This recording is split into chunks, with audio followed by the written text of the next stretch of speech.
All right, if you're a developer who basically lives in a code editor, but your team's brain lives inside Notion, then you're going to want to see this.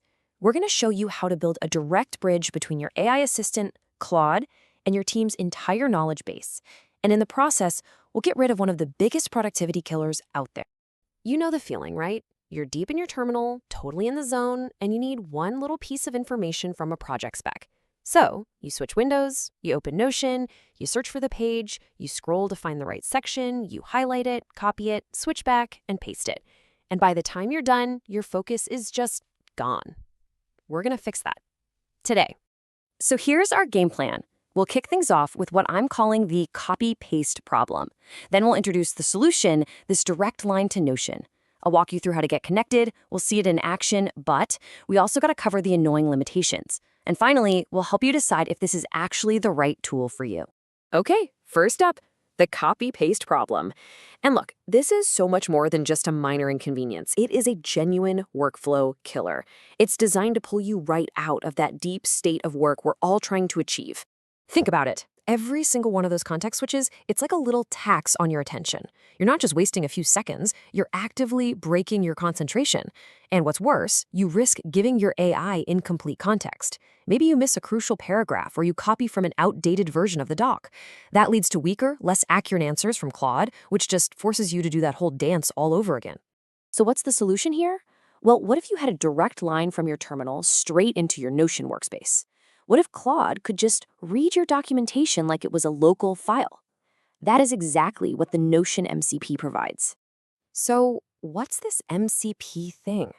It stands for Managed Component Protocol. The easiest way to think of it is like a universal adapter for your AI. It's this standard that lets agents like Claude plug directly into all sorts of external tools. We're talking Notion, GitHub, Google Calendar, you name it. It pretty much gives your AI superpowers. So in the real world, here's what the Notion MCP actually does for you. It gives Claude read access to your Notion pages and your databases. This means you can just ask it about project specs, team guidelines, or even those super important architecture decision records. You know, the docs that explain why a big technical choice was made.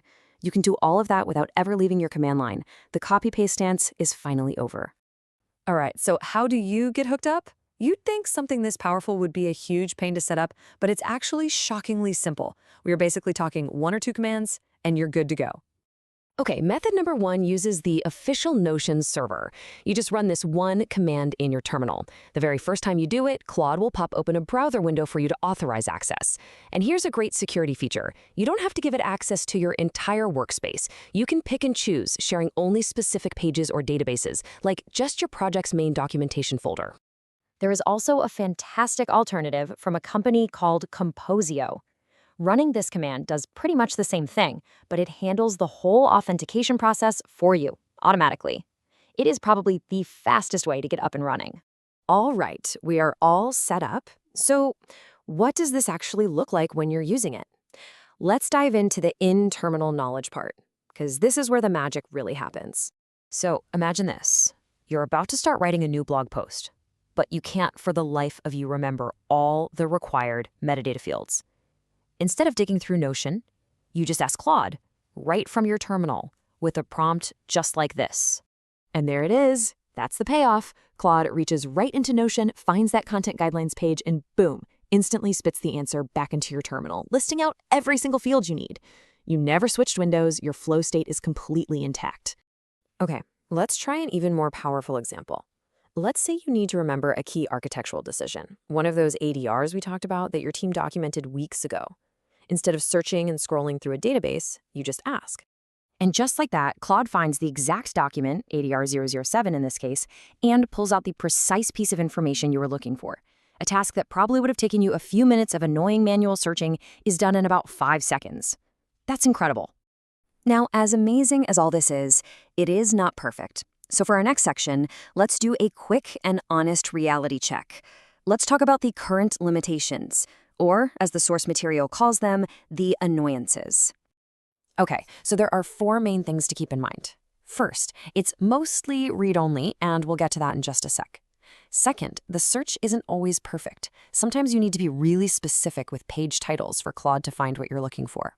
Third, your access token will expire every few weeks, so you'll have to re-authenticate. And finally, you've got to be mindful of your AI's context window. Asking it to read a giant Notion page can eat up a lot of its available memory. Now, let's double-click on that read-only point, because it's a really important distinction. It all depends on your setup. If you run the server locally on your own machine, it is strictly read-only. But if you use that first method we showed, the official remote server, it does actually support writing to Notion. That's a key trade-off you'll want to be aware of. So all of this leads us to our final big question. Is this tool actually right for you? Let's break down who really stands to benefit the most from this kind of integration. So here's the bottom line. If your team's collective brain, all your specs, all your guidelines, your ADRs, if all that stuff lives inside Notion, this tool is an absolute game changer. But if your docs are just markdown files sitting in your code repository, well, Claude can already read those natively, so you probably don't need this. And if your team uses Confluence, it's a similar deal. There's a separate MCP just for that. And that just about wraps it up. This integration is a huge step towards making our AI assistants into true partners, ones that have full access to our own curated knowledge. So I'll leave you with this final thought. Once you bridge that gap, once you connect your AI directly to your team's brain, what is the first big, complex question you're going to ask it?